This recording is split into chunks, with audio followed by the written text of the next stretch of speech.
Thank you so much for having me, the coordinators, and then for all of you to attend this talk.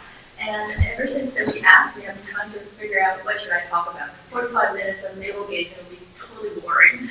So I'm trying to frame, trying to maybe cull from my life some experiences that might be of help to you as you grow up, graduate, and go out into the world. As Sophie said, my father was a diplomat from Taiwan. How many of you know anything about Chinese history? Well, very briefly, I'm wearing my historian's hat. As you know, the communists took over mainland China in 1949. So those of you who come from mainland China, this is the term of liberation. And then for those who went to Taiwan, it was time of persecution. So it's a very different perspective on politics. And my father was born on mainland China. He worked, he obtained his PhD in philosophy in India, and then went to Taiwan in 1949 when the communists took over. And then he became an English translator for President Chiang Kai-shek.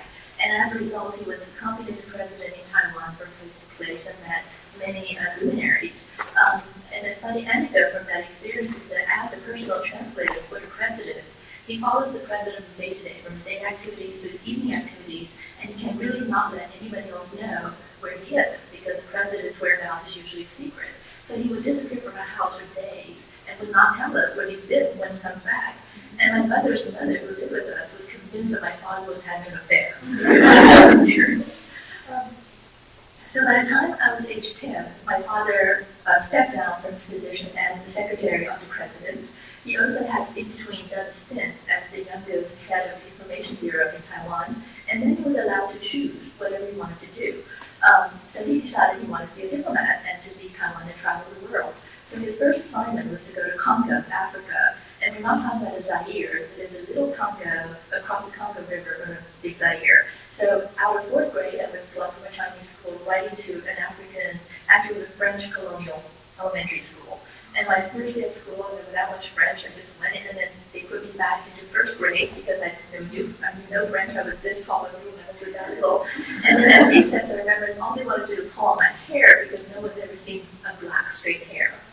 But I had a great time, and very quickly through immersion, I learned French very quickly. And 2.5 years later, I was in 6th grade, and I was vying for first place with a French boy who had been put back a year. So I had a lot of fun in Congo. From there, my father was assigned to go to Washington, D.C., and then back to Taiwan. So I told my father, give me one choice of a language to finish my education. Is it Chinese, English, or French? But I can't do all three.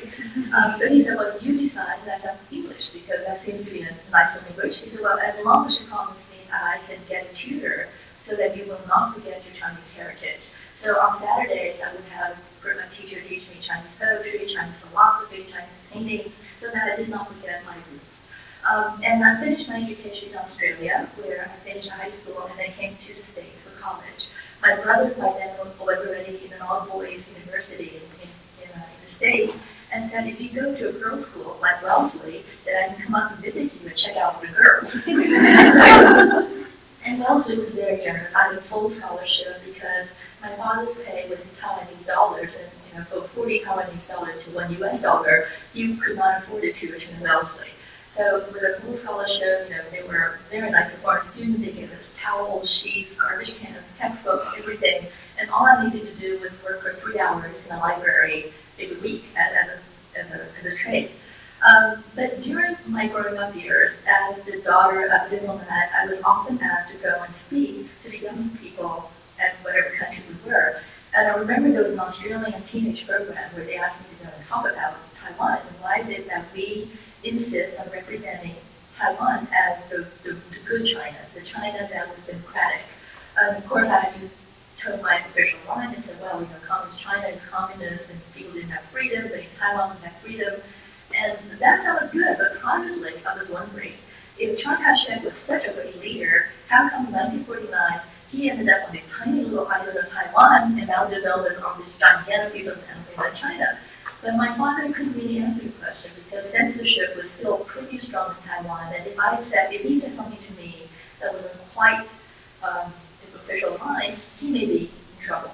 But at Wellesley, through Chinese history courses, I found some answers, especially the period of Chinese history from 1911, when the dynasty was overthrown and the republic came about in China, to the time that Mao Zedong and Chiang Kai-shek had their big war and Mao basically won and Chiang lost to 1949, that part of Chinese history was at the time never studied either in Taiwan or mainland China. And the reason is that both sides, the historians of both sides would run into trouble if they tried to say anything negative about their own regime. But in the West, at Wellesley, which we were able to go to Harvard's Yanjing Library, Chinese East Asian Library, there were tremendous resources to discuss the period of history from 1911 to 1949. And that's what got me hooked on Chinese history, and I became a Chinese history major at Wellesley, went on to graduate school on the East Coast. Unfortunately, I was married right after college, and my husband kept on moving, so I never finished my graduate degree. I met my husband, many people asked me, how did you meet him? And he, on my way to Wellesley from Australia, I went back to Taiwan, and my mother-in-law was actively looking for wives for her two sons. And then her own daughter had come to Wellesley, so my mother and she knew each other socially, so we had lunch, and then she called my now husband and said, go to Wellesley, look up this girl, and that's how I met my husband that freshman year. So once I got married, what I didn't know is I'm married to an extremely traditional family. During courtship, I did not realize, I guess nobody in my husband's family let on the fact that this was a highly, highly traditional family. But once I got married, I quickly realized that career was not an option, finishing graduate school was not an option. What daughters-in-law were expected to do were basically being a handmaiden to the parents-in-law. I had a very kind-hearted father-in-law, and a mother-in-law who was very loving, but very, very, for the best of word, they're very, very strict in a sense. So that I was basically with her from day to day, doing household things, maybe cooking together, going out shopping together, taking care of children together, but there was really no talk of mine going off on my own. So I had struggled with that and decided, is this the end of my academic career? And for that time being, I thought that was it. I'm going to be married, raise my children, be a good wife, and do whatever I can. And this was in Taiwan. We all lived together, and then we moved over in the 1980s to the States. Again, this has something to do with Chinese politics. That my father-in-law, like my father, was mainland Chinese, transplanted to Taiwan in 1940. In that period of time, for the very beginning of this process, the mainland Chinese people took over the political process in Taiwan and dominated the Taiwanese politics. And the native Taiwanese really were disenfranchised and did not have much of any participation, whether it's in the political or economic process in Taiwan. But in 1980, Chiang Kai-shek's son had been president for a while, and he actually allowed multi-party system to exist, and he really gave franchise to the native Taiwanese. It was a wonderful democratic process, but at the same time, it allowed this huge backlash of negative feelings toward mainland Chinese. And my father-in-law decided that he had a petrochemical business in Taiwan, and he decided probably it would be better if he moved some of that business overseas. As a result, some of his petrochemical business came to Houston, and some of it remained in Asia, and some of it went to mainland China as well. So we came over to Houston and kind of began my second chapter in life.